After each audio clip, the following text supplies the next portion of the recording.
Hello, welcome to this talk. My name is Pieter Harpe and I'm going to give this tutorial on low power SAR ADCs. So for today, I'll start with a brief introduction about what are ADCs, what are the different architectures, and then we're going to focus especially on the SAR, Successive Approximation Register ADC. We'll first discuss some basics of this SAR ADC before we discuss the system trade-offs, and then go to details of the design of the different building blocks. Before we conclude, I also want to say something about the ADCs in a system context, and then we finalize this presentation. So first, let me say something about what is an ADC and what are conventional ways of performing analog to digital conversion. So over here you see an ADC, which is converting an analog input signal to a digital representation.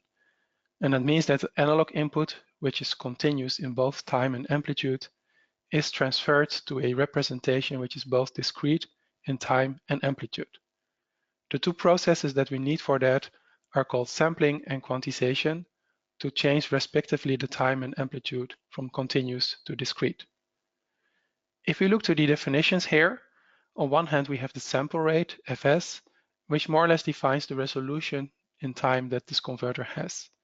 And for a Nyquist converter, we need to make sure that this is at least twice as high as the signal bandwidth. Next to that, the number of bits in the output code, number n, defines the resolution in amplitude. It says how many levels we can encode, and this means that it puts a limit on the signal to noise and distortion ratio that we can achieve. The ADC, in order to do this task, will of course also consume a certain amount of power, denoted here with P. Now let's look now to a few basic architectures of ADCs. So I'm starting here with the flash converter. In this case, the input signal is compared to a whole set of reference voltages, which are usually equidistant, for example, generated by a resistive ladder. Then there's an equal amount of comparators, such that in a single clock cycle, we can immediately determine into which quantization level the input signal falls, and by means of decoding, and once we can decide the final output code. Because everything is in parallel, this system is very fast, but because we need almost as many components as we have levels, the number of devices here is going exponentially up with the number of bits n. And as a result, it's not very efficient and practically limited to relatively low resolutions. This can be solved, for instance, by pipelining flash stages. So in this case, instead of doing everything at once, the whole conversion is split in multiple steps, where each step determines a few bits. It determines the residue or the quantization error, which is then amplified and processed by the following steps. And by simply adding more steps, we can get a higher resolution. Now this has several advantages. First of all, it's very fast because the different steps can work simultaneous in time on different samples from the input. Secondly, we can get a higher resolution because we can simply add more blocks. And also the number of components is not anymore exponentially with the resolution, but essentially it goes up linear with the number of stages. Because of that, the system is also more efficient. However, unfortunately, we need amplifiers which may consume quite a bit of power and are more difficult to design in scaled technologies. Next, the SAR ADC is a little bit similar to the pipeline in the sense that it does the conversion in multiple steps, but rather than using multiple steps of hardware, we use one set of hardware and the same sample, the residue is processed in the same loop to get the final output bits. So because of that, we cannot go to as high resolution as the pipeline because we don't have amplification, but we reuse the same hardware. Yet we still have the advantages of the limited number of components and the efficiency. And what is also nice is that we don't need any amplification anymore. However, because we have sequential operation with the same hardware, it is not as fast as the previous converters. Now, the last conventional converter I want to discuss is here the sigma delta modulator. And the goal here is to go for a converter which can get a very high overall resolution, even though we start initially with components which don't have such high resolution.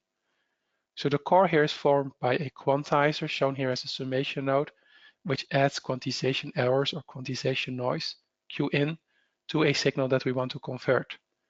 However, we add a loop to the system, which enables oversampling and noise shaping. And as you can see in the frequency spectrum, because of those components, the original quantization noise can be moved out of the band of interest and also shaped out of it.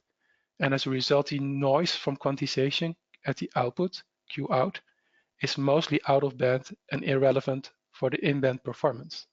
And for that reason, we can get a high resolution in the band of interest.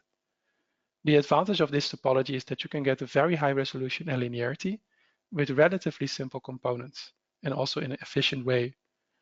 However, it's not so easy to design such systems because it's an analog feedback loop with many analog components, and also stability is something that you really need to pay attention to. Also, because of the oversampling, it tends to be not as fast as some of the previous converters. Now, having discussed these different architectures, let's see a little bit where these architectures are suitable in terms of performance. So this plot shows you, for example, the resolution versus the energy per sample of the converter. And what we see clearly is that the different converters have a different area where they are suitable.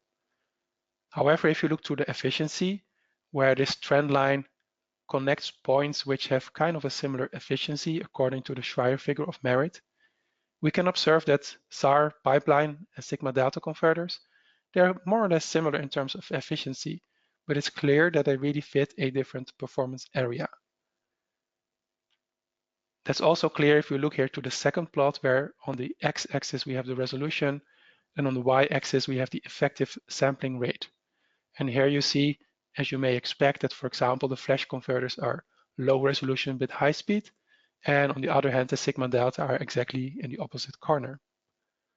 Now, this presentation is going to focus mostly on SAR ADCs because they are suitable for medium speed and resolution, which is useful nowadays for many low power devices and mobile devices. However, if you need more resolution, at some point you probably may want to go to a sigma delta modulator or a pipeline converter, dependent on the speed requirements. Now, before we're going to look to SAR ADCs, a few words about emerging or hybrid architectures. Now, this is a very broad definition with many things ongoing. What I just want to mention is that there are a lot of new ideas of how converters can be made, sometimes completely new or sometimes new combinations of already known structures. And they really give you new possibilities and may push the state of the art of converters further. So just to give you a few examples, we have new circuits which are, for example, time-based or VCO-based or continuous time operation, and they give you new challenges and new trade-offs and possibly better performance. More related to successive approximation ADCs are, for example, hybrid topologies where SAR is combined with pipelining or noise shaping. And I want to give you a little bit of explanation what these two last converters are.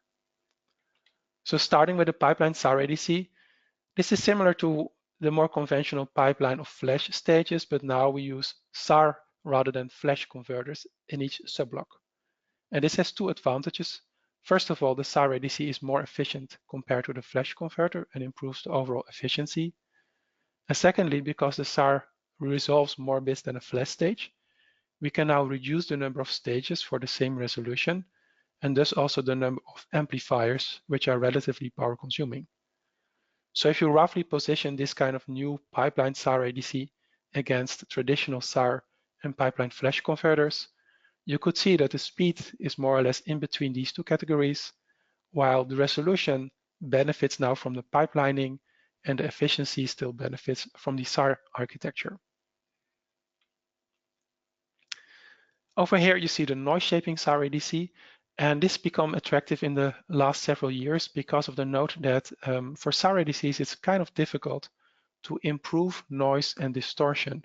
And because of that, it gives you a limitation in the resolution that can be achieved. And here we borrow some ideas from sigma delta modulation, namely the noise shaping, trying to expand the resolution range that the SAR ADC can achieve. So as you see in the picture here, the noise shaping SAR ADC has a loop structure somewhat similar to the sigma delta modulator, but not exactly identical.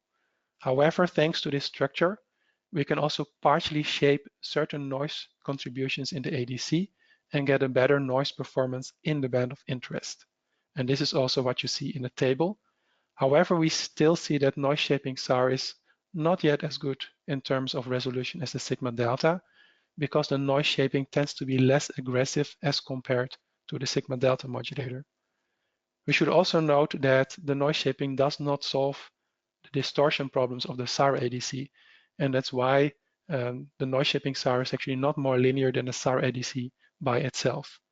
The sigma delta can usually be more linear because it has a very low resolution quantizer, and thus it's more easy to perform linearization algorithms in the DA converter. So after discussing a few of these topologies, the remainder of this tutorial is going to focus especially on the basic SAR ADC. So let's first look to what this converter looks like and how the basic operation is. So here I'm going to show you what is the successive approximation method in such an ADC, or also called a binary search method. And as an example, we have here a 3-bit SAR ADC. How does it work? We start with an input voltage Vin, and we want to find the correct digital output code representing that signal. To do that, we divide our search space, which is here 8 codes large, in 2 equal parts by defining a reference level over here in the middle of the search space. If you now compare the input against this level, we see the input is smaller, and that means that the first decision results in a 0. And the 0 is then the first bit of my digital output code, as you also see from the list of codes at the bottom. Now we're simply going to repeat the same process. So again, I'm going to make a new reference level in the remaining search space, which is now over here. I see my input is now larger than this voltage, so the next decision is a 1. And then finally, I decide that the last bit should be a 0. And in this way, you get the final output code 0, 1, 0. So if you see this algorithm, you see that you do a few steps, you set a reference, you perform a comparison, and then you store the result. And then you repeat this as many times as you have bits. So in terms of a block diagram, the SAR ADC is usually represented something like this, where you first have a track and hold to sample the analog input. And then the feedback loop, controlled by the logic, is step by step changing the reference voltage produced by a DAC, and a comparator compares the input against it, and the logic stores the result. In time domain, we first take a sample, and then all the n bits are one by one decided before we can take a next sample. In terms of implementation, there's one note. Over here, the comparator directly compares the input against the DAC voltage and decides whichever of the two is greater. Mathematically, this is of course equivalent to first subtracting the DAC voltage from the input, Vin minus VDAC, and then simply checking whether that voltage is positive or negative. And the second equation is usually what you see in the differential implementation. And over here you see a differential diagram where you indeed see that the DAC voltage is now subtracted from the input, and this is then going to a comparator which just needs to check whether that's a positive or negative signal. And this is usually how the converters are implemented. So just to give you a bit of a preview about the implementation, over here you see a possibility where the components are implemented with a switch capacitor network. So you see here the track and hold, the feedback DAC, and the subtraction, they're all implemented just with switches and capacitors. And besides that, we have a comparator and digital logic. Because the blocks are all relatively simple and we don't have complex analog blocks, the SAR ADC tends to be relatively simple to be scaled to newer technologies. And usually also the performance tends to improve in terms of power consumption and speed of operation. And also because the voltage headroom is relatively more simplified here, thanks to the simple blocks, it is usually possible to operate at less than nominal supply voltages. Now, before we're going to discuss the individual design blocks, I would like to say something a bit about the trade-offs in the overall ADC design. So there are many different trade-offs. Here I'm going to show you a bit of trade-off between 3 performance metrics: the amount of noise, the linearity, and the speed of operation, versus 2 cost metrics: chip area and power consumption. And it's logical that there are many trade-offs between these 5 metrics, but what makes it more difficult to optimize the ADC is that different blocks, for example, the analog versus the digital blocks, they also have very different trade-offs in terms of the mathematical relations. So we cannot really go into all the details, but in the following slides, I'd like to give you a little bit of a bird's eye view of the different relations for these 5 key metrics. So starting with the noise, let's have a look to the different noise contributors in a SAR ADC. So first of all, we have quantization noise. Because we go to a digital output, we have quantization errors, which usually comes down to quantization noise. Next to that, we have circuit noise, thermal noise from the different analog blocks, the track and hold, the comparator, and the DA converter. Now, in terms of calculating the total noise of the SAR ADC, because there's no amplification or filtering, the total input referred noise of the SAR ADC is essentially a linear combination, a summation of the 4 individual contributors that we just discussed. In practice, once you start to go to SAR ADCs with a higher resolution, you can often find that the comparator might be the one that produces most of the noise. And also it is relatively expensive in terms of power consumption to reduce the noise of the comparator. So this is often the bottleneck. And this is why it's logical for high resolutions to use, for example, noise shaping or other techniques trying to improve the efficiency or reduce the noise of the comparator. In terms of distortion or nonlinearity, there are a few things also in the SAR ADC. First of all, it's important to note that linear errors of the blocks, like offset and gain errors, they remain linear errors of the ADC and they don't lead to distortion. And that's a nice feature of the SAR ADC. On the other hand, nonlinearities of the ADC can be caused still by nonlinear errors of the individual building blocks. And I listed here the 2 most important ones. First of all, the track and hold switches can be nonlinear, which is especially a problem if you go to very high speed and resolution. And secondly, the biggest problem in the SAR ADC is usually the DAC mismatch, or maybe also settling inaccuracies inside the DA converter. And that means for high resolution, high linearity, you need to take care of the mismatch of the DA converter, which usually ends up with a larger chip area and power consumption. And that's why new techniques, for example, calibration to solve the DAC mismatch, are useful in this case. The last performance metric, the speed, because the SAR ADC is sequential in operation, within the entire time that we have to do one conversion, we need to have sufficient time allocated to all the individual blocks to work. We need to track and we need to do DAC, comparator, and logic operations as many times as we have bits in the ADC. So in terms of functionality, we simply have the requirement that all those operations fit in the total period that we have available. In terms of performance, the track and hold needs a certain time usually to be able to accurately sample. If you violate this, you will start to lose performance. In terms of design, you also see that for low and medium speed, this is usually not such a big deal, but especially if you start to push the boundary in terms of speed, at some point it becomes more difficult and it becomes also very expensive in terms of power consumption to go faster and faster. So once you are at a high speed, at some point it becomes beneficial to change your architecture. For example, you add pipelining or time interleaving, or to do additional speed tricks to speed up the ADC operation. Now let's look to the cost, the power, and the area of the ADC. In terms of power consumption, I think the most important distinction is between analog and digital blocks. The digital logic, complexity, and thus also the power in a SAR ADC scales linear with the number of bits n. On the other hand, the analog blocks usually scale exponentially with the resolution n, because it's usually limited by noise or by mismatch requirements. And that simply means that for high resolution, the analog blocks are going to dominate your performance, and it's usually the comparator and or the DA converter. On the other hand, for low resolution, analog is going to scale down very, very quickly as well. So for low resolution, it might be the digital logic that becomes dominant. However, it's also possible that you may not be able to scale down your analog for very low resolution simply because you might be limited by the minimum value of the components that you can implement. And in such a case, you might still be limited by the analog blocks, but essentially your design is then over-designed. Last but not least, in terms of chip area, Typically, the DA converter is the biggest component here, simply because the DAC has a lot of components, and that in the end translates also to a larger chip area.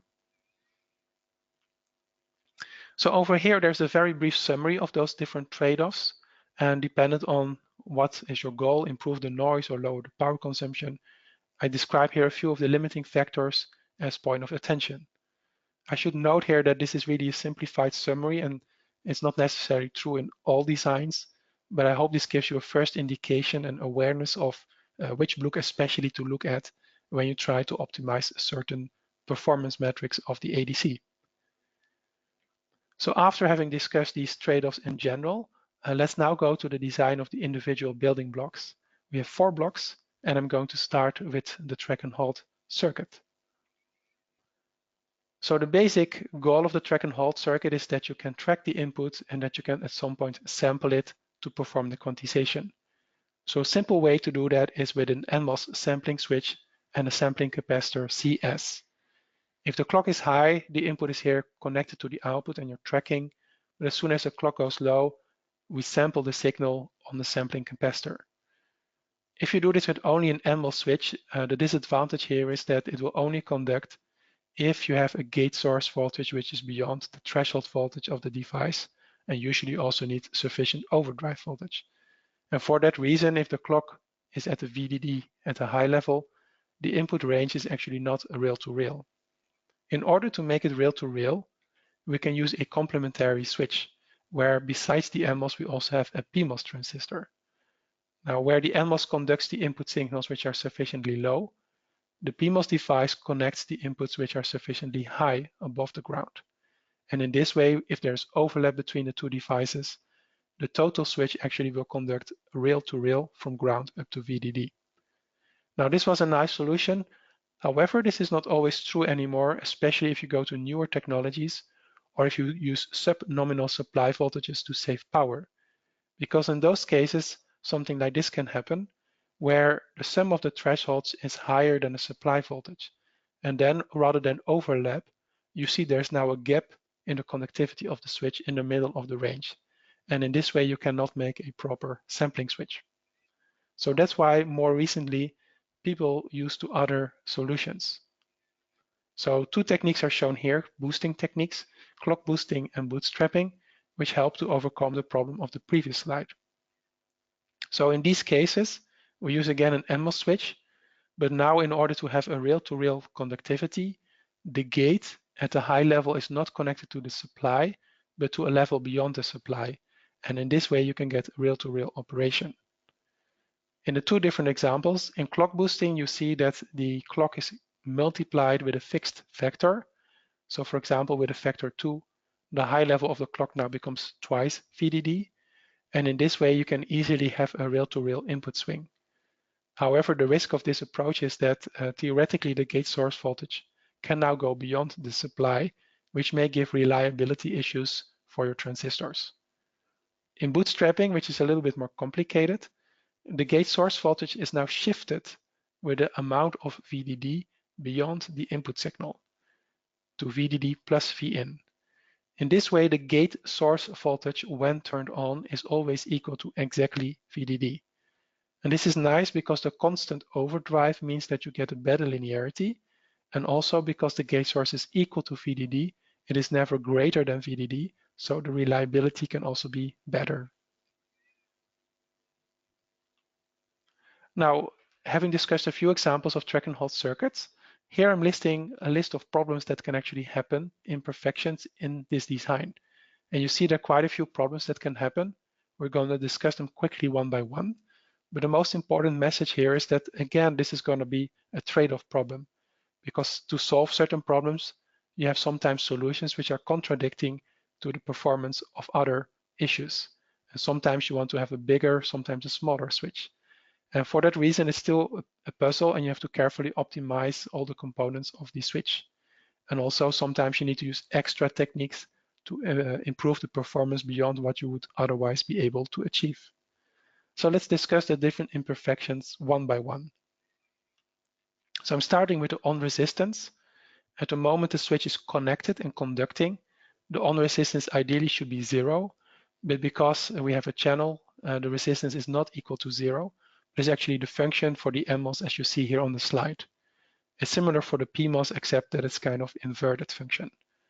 Now, there are two problems of this. First of all, as you see, this is an RC network, so it becomes a low pass filter, which has a limited bandwidth.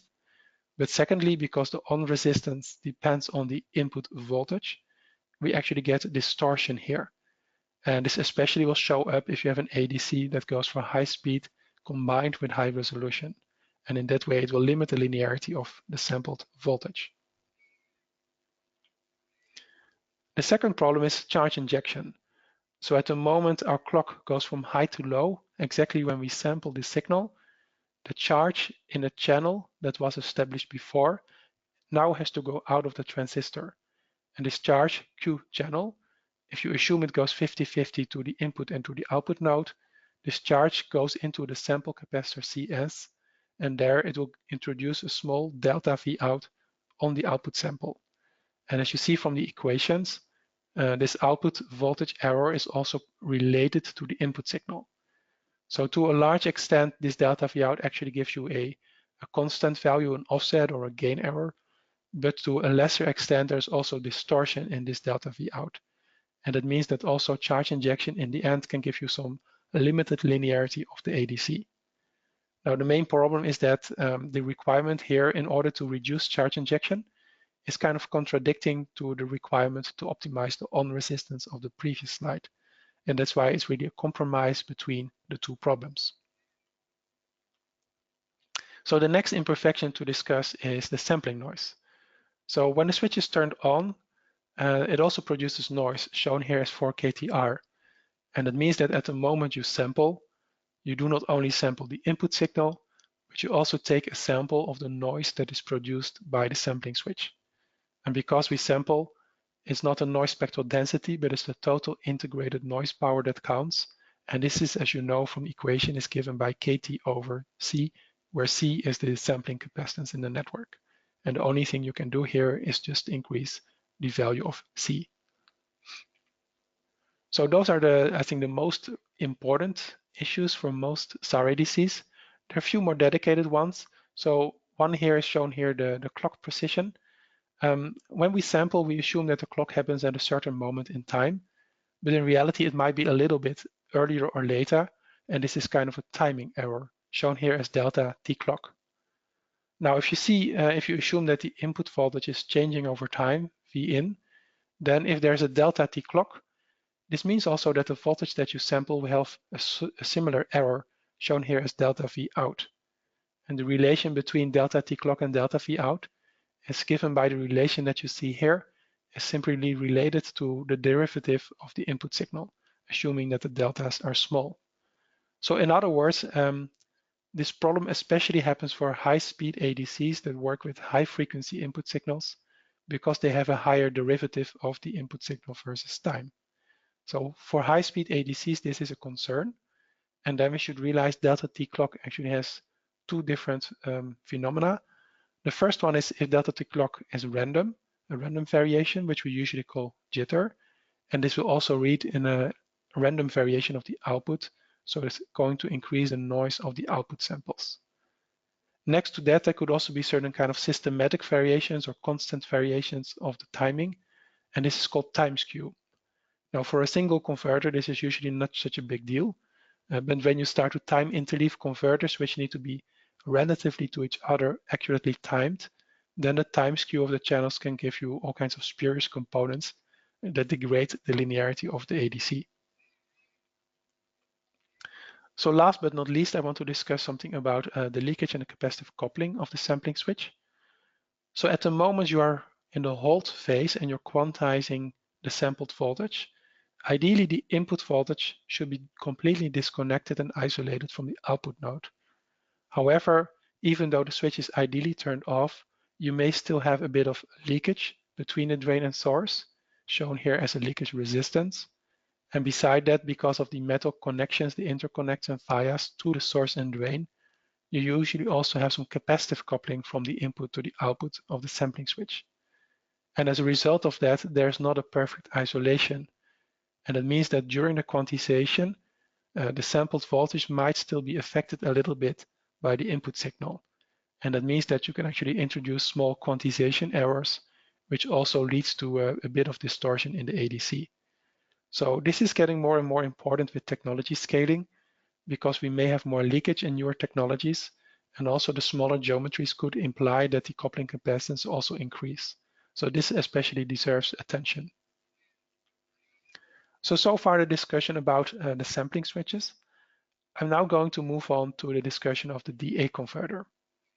So before we saw a few components in the block diagram, the track and hold, the subtraction node, and the DA converter. And in practice, those three blocks are actually designed together as the switch capacitor network on the right-hand side. And okay, this is one example of how the SAR could be implemented. You could do it in different ways, but I'm showing you this topology because it's a relatively simple and often used solution.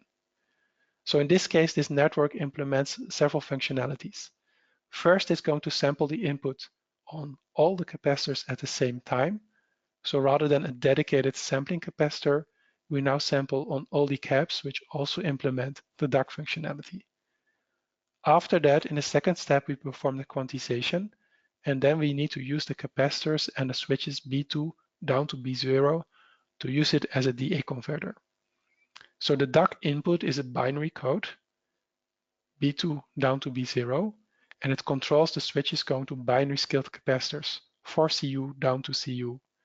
Now, if you do the mathematics, you can actually calculate that whenever you switch one of these capacitors, you get voltage steps at the output, which are indeed binary scaled steps, 1/4, 1/4, and 1/8 times the reference voltage. And this is exactly what you want in order to implement a binary search algorithm.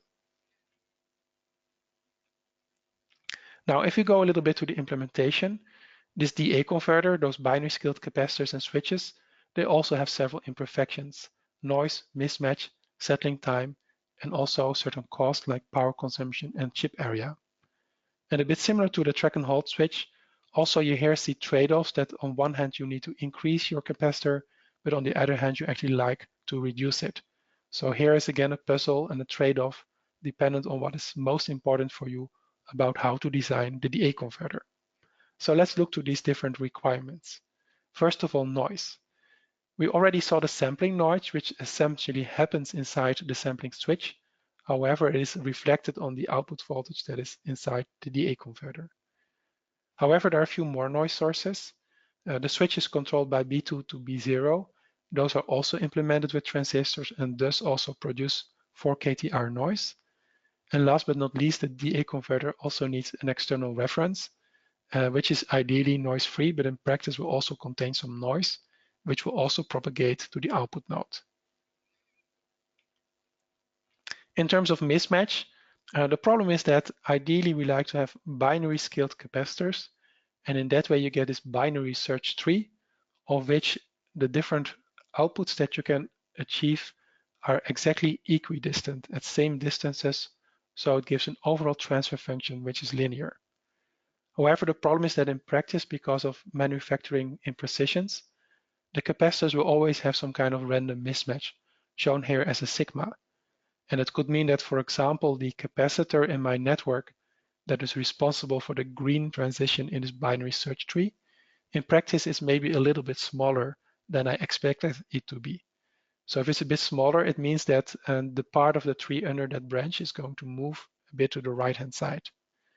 And also because the very same physical capacitor is used at 2 parts in a tree, you see that this problem also is repeating itself twice in this example. Now, a result of this is that the different steps of the algorithm are not anymore equidistant. It means that the final A to D converter is not anymore linear. So what you can do with this is a few things. As you see here by the equation, typically if you use bigger capacitors, you get a better, smaller standard deviation and you get a more accurate conversion. So the traditional way of solving this is simply sizing up the values of the capacitors to get a more linear ADC. However, we have more requirements. So one here is speed. Whenever we switch one of the switches, and because there's resistance in the switch, there's going to be some kind of RC settling behavior at the output for the output voltage. And this gives you a speed limitation of the DA converter, because whenever we switch the DAC, we need to wait for the amount of time it takes for the DAC to settle before we can actually move on to the next operation in the ADC, which is the comparison. And this kind of speed limitation is especially important for high-speed data converters. If you do your comparison too early when the DAC is not yet settled, you can get decision errors, which can give you distortion in the ADC. So then we go to the cost factors of the DA converter, starting with the power consumption. Because the DAC is a switched capacitor network, the general equation to model the power consumption is given here, is proportional to the speed of operation, proportional to the capacitor CS, the reference voltage square that you use, and to a factor alpha, the activity factor, which depends on the way you exactly switch your capacitors. So in order to save power, you can see that you should first of all minimize the capacitor and the reference voltage if you can do so. Of course, with the limitation that if you make it too small, you might not achieve your noise and matching requirements. However, there's another interesting thing you can do, and that's to work on the activity factor alpha, the way you switch your capacitors. And that's why there's a lot of research ongoing on what is so-called DAC switching schemes. They aim to switch the capacitors in smarter ways in such a way that you consume less energy, so you reduce alpha, while you provide the same functionality, so you still make the same proper binary search tree. So just as an example here, you see two circuits which are the same from functional point of view. They produce exactly the same outputs. However, the number of capacitors, but also the number of reference voltages is different in this example. And that means that, for example, the second design is going to have a lower power consumption. So what you see from the discussion on the DAC imperfection is that there's a lot of discussions and trade-off going around the value and the implementation of the capacitors. So the key first question I normally ask is here, how are you going to size your capacitors? Are you going to size them for the matching, yes or no? If you do so, yes, then your linearity should be good enough because the mismatch is now low enough. And because the matching requirement for the capacitor is usually more strict than the noise requirement, it usually implies that you will be over-designed for noise. However, the disadvantage of this choice is that it leads to a very large capacitor value, which in turn gives you higher power consumption and chip area, and it makes it harder to drive the ADC from the input node. If you follow this philosophy, there's a good advantage in improving your switching scheme because it can help you to save power despite the use of a large capacitance. Now, the other method that you can do in your design is to say, okay, I'm not going to size my capacitors for matching, but instead I'm designing it for noise only. In this way, because noise is less strict than mismatch, it could be that you don't achieve your linearity performance. However, the noise should be still sufficiently good, and the advantage is now you have a smaller capacitance, which translates to smaller power consumption and chip area and making it easier to drive this ADC. However, now we have two challenges. The first challenge is how to implement such small capacitors. And the second problem is that we might need some calibration techniques or something else to fix the linearity problem. So let me first talk to you about something about the capacitor values that are small. So if you design for noise, as you can see on this slide, you actually need very small capacitors. So here we see for a few different resolutions of ADCs, how many capacitors we need, what the total capacitance CS should be, and what the smallest capacitance CU for the LSB step is. And you quickly see that if you go to 10-bit of lower resolution, you need very small capacitors, and it's not easy to implement these. Now, of course, you could scale it up, but then you essentially over-design the converter. So if you look to capacitor implementations in terms of the layout, first conventional way is to use so-called MIM caps to implement this. However, they're not really efficient for small capacitors because usually the smallest value you can make is in the order of femtofarads, which is well beyond what we require. And also if you do that, you'll usually see that it's very area inefficient. In the drawing here, the red part actually indicates the capacitor, but the entire structure around it is also required. So it's showing you the area inefficiency. You can improve that by using MOM caps, and Here you essentially just use normal metal layers, which you also use for your interconnections. You can use a single metal layer or you can use multiple. But the nice thing here is because these interconnect metals are much smaller, you can make smaller capacitor values, well under 1 femtofarad, and you also have far less overhead in terms of the chip area. Last but not least, you also have more design parameters here, because you can change the number of metals, you can change the spacing between the metals and the length of the device, and so on. And because you have more parameters, you can, as a designer, you can try to minimize the value of the capacitor to save power, but at the same time try to improve the matching performance to maintain the linearity. Now this is a nice approach, however, there's still some limitation, and that's typically if you make a binary scaled array, you usually put binary numbers of unit capacitors in parallel to maintain the matching. But it means, for example, for this 10-bit ADC, in total you still need about 1024 of such units connected together in the total array.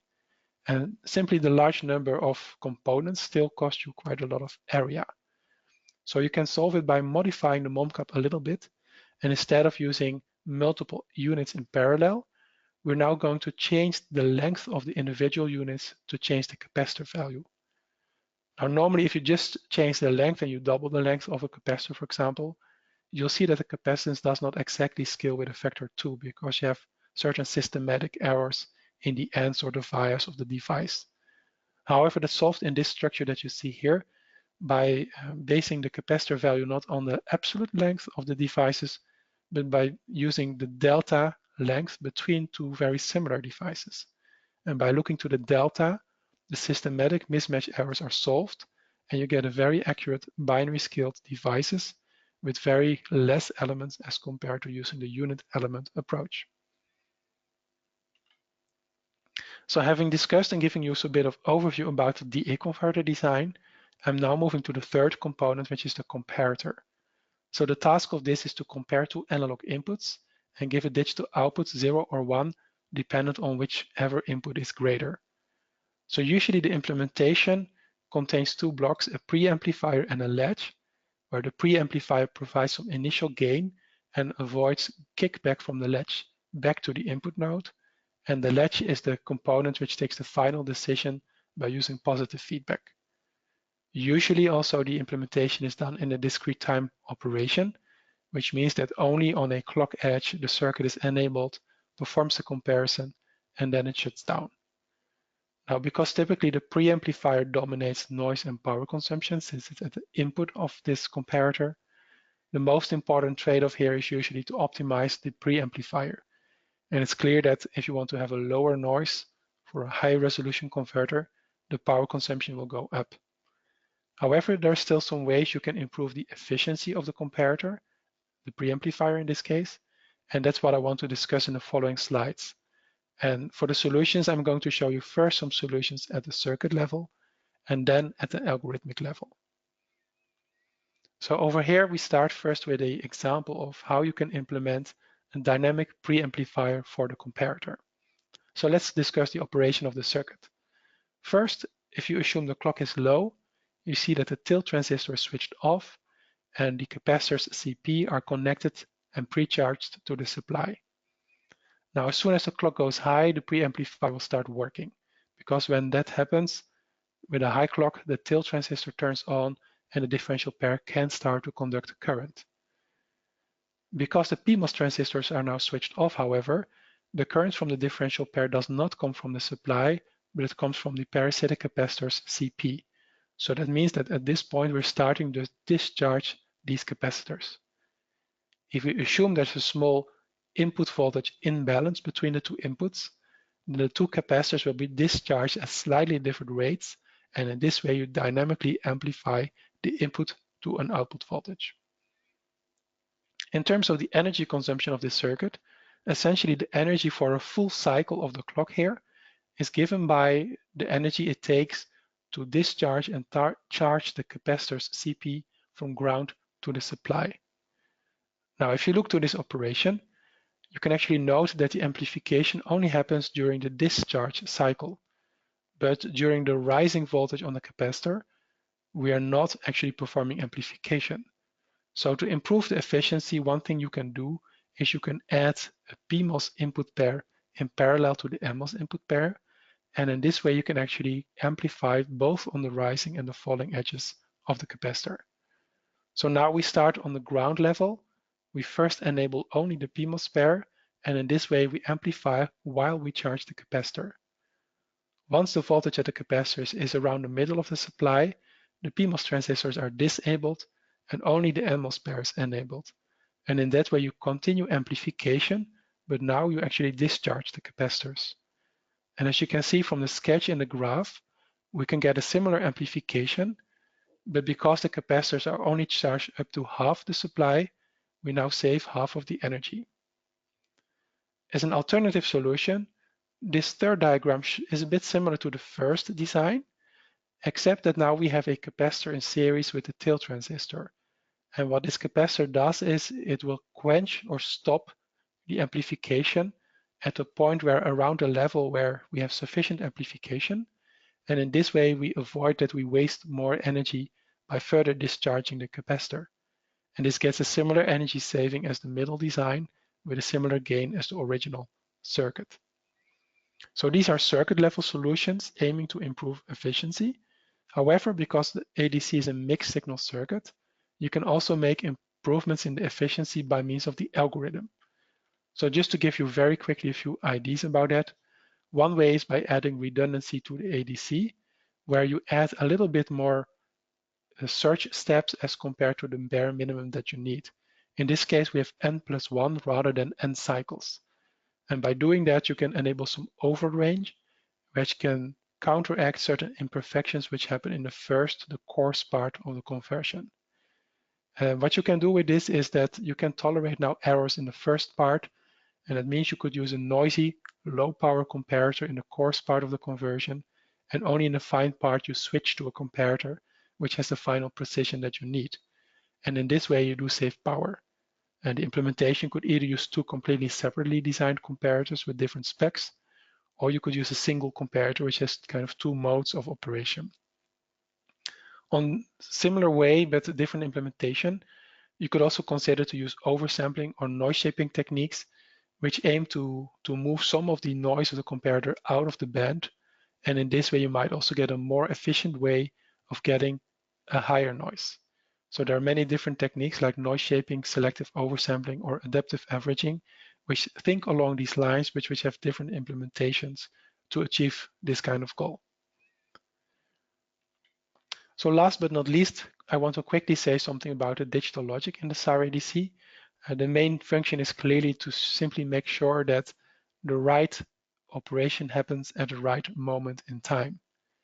Secondly, it also needs to store the results of the comparator such that at the end we get a final output code.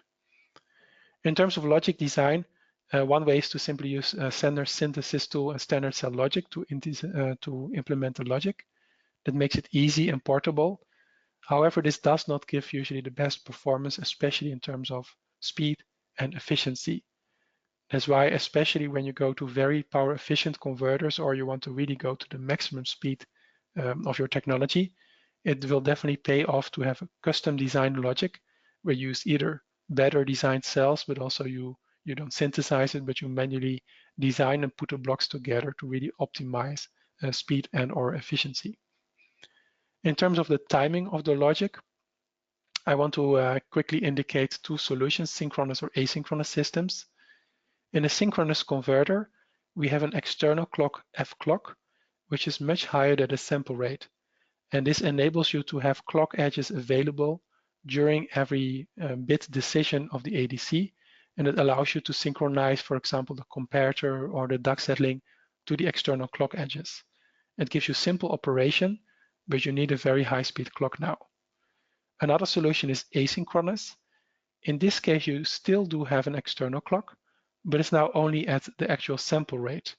And the system is called asynchronous because the whole quantization process from bit 1 up to bit n does not have external clock edges for synchronization, but that part happens asynchronously. And it means internally in the ADC, you need some form of circuitry to make sure that the timing and the sequence of operations is still guaranteed. That makes the ADC maybe a little bit more complicated, but the advantage is that the external clock is now slower, and also in practice it usually results in an ADC which can get a higher speed of operation because the internal timing usually better optimizes the use of time during the entire period that we have available. So having discussed the SAR ADC, I quickly want to cover a little bit the question about ADCs in the context of a system. And the reason behind that is a little bit this plot over here. If you see over time and you look to the efficiency of data converters, you see this has improved quite a lot over the years.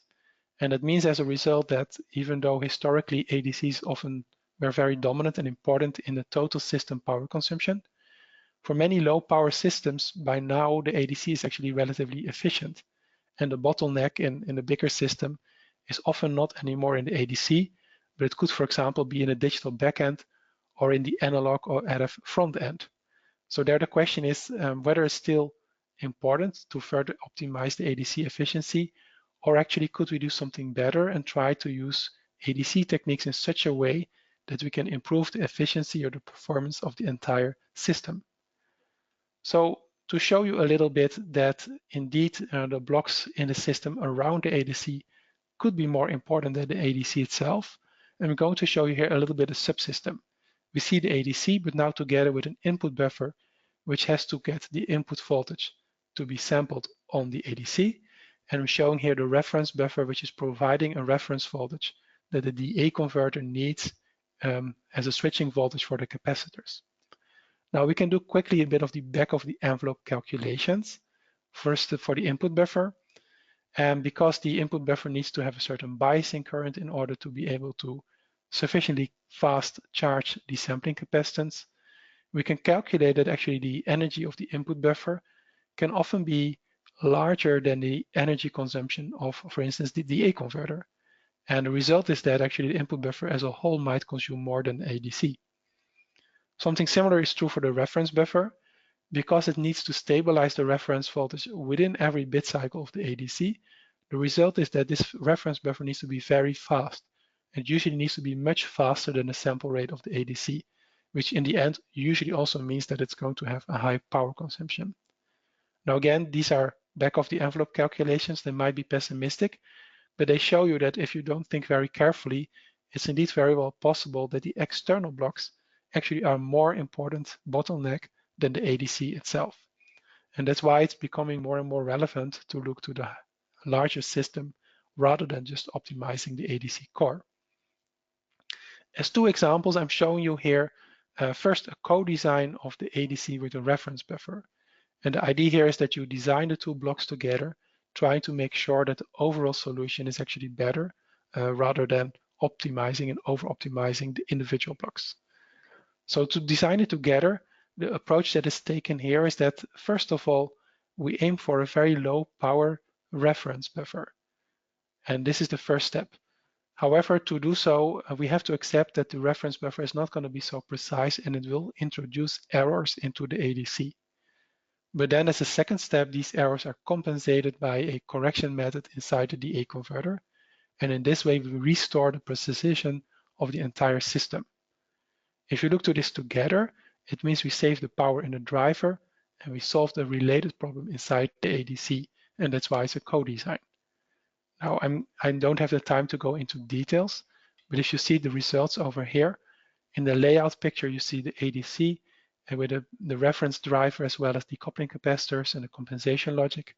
And in spectrum, you see here what happens with and without the ADC compensation using this low power reference driver. And we see that indeed with a compensation ADC, we can restore the linearity with about 12 dB and the SNDR with almost 3 dB using this solution. And in this way, the overall solution is relatively efficient as compared to a conventional way of designing the reference driver. Along similar lines here, this is about a co-design of the ADC with the input buffer. And in fact, here it's a whole sensor interface. So the question here is how to get the input signal into the ADC in an efficient way. So starting with a sensor interface, we see here a resistive bridge, which is translating a sensed parameter into an output voltage. And this resistive bridge is actually a temperature sensor where the sensing resistors are temperature sensitive. And instead of having a dedicated active driver to take the output voltage from this bridge into the ADC, we drive it here in a passive way. And this is possible for two reasons. First of all, we use very small capacitors inside the ADC, and this enables us with a relatively short time of operation to charge the capacitors. And the second thing is that the bridge is not statically biased, but by means of clocks. And in this way, we can enable the bridge for a very short time, and then the output voltage of the bridge is sampled by the ADC, and as soon as the sample is taken, the bridge can be disabled to save power. And because of doing that, the entire system without an active buffer is actually very efficient. In terms of the power breakdown, you will see that the bridge and the ADC more or less have a similar energy budget, which is better than having a dedicated driver which can consume more than the ADC itself. Now, in terms of measurement results, because all the blocks are duty cycled or have dynamic power consumption, the advantage of this approach is, first of all, that as a function of sample rate, we can now reduce the power consumption, which is not possible if you have a static biased buffer in between. Secondly, because we don't have this input buffer and don't have its power overhead, we see that for this type of interface, we get a very good energy efficiency relative to other work with a similar resolution. However, because there's no active stage in between, it means that it's a bit limited in terms of the resolution that it can achieve, so it's mostly suitable to the performance area of low to medium resolutions. So next, I would like to go to the summary and conclusion of my talk.